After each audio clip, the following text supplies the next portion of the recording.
Hi, I'm Juliet. There are many ways of writing in Scrivener 3 for Windows.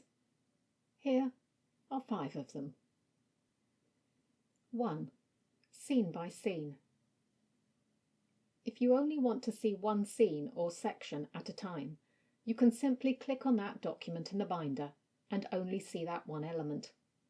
This avoids any distraction from other scenes or sections and chapters and might help to keep your mind focused. 2. Chapter by chapter. Even if you're writing separate scenes or sections in separate documents, you can see a whole chapter at once, if that's what you prefer. Click on the chapter in the binder and all the sub-documents within it will show, with dotted lines between them. There is a dotted line at the top as well, which denotes the chapter text. You should only usually type here if you have an introductory paragraph. 3. Whole manuscript on display. You can also display your whole manuscript at once by clicking on the manuscript item. But without titles, that might be difficult to see where you are. You can add titles in by selecting View, Text Editing, Show Titles in Scrivenings.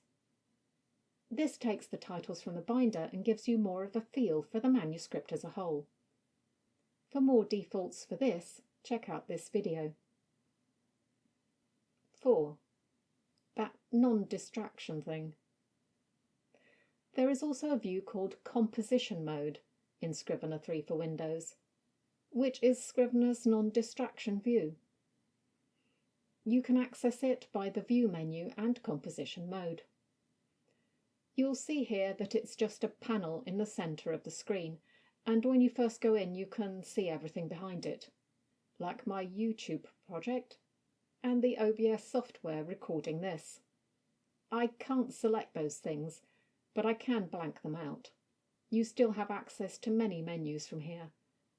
There's a more detailed video on this too, where you'll discover whether I like this view or not. 5. Typewriter scrolling.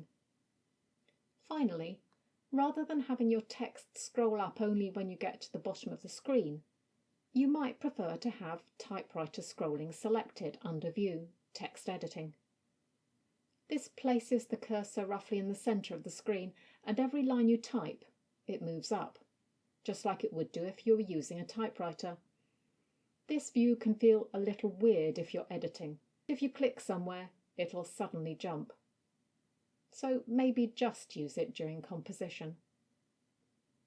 Here are those 2 videos I mentioned earlier.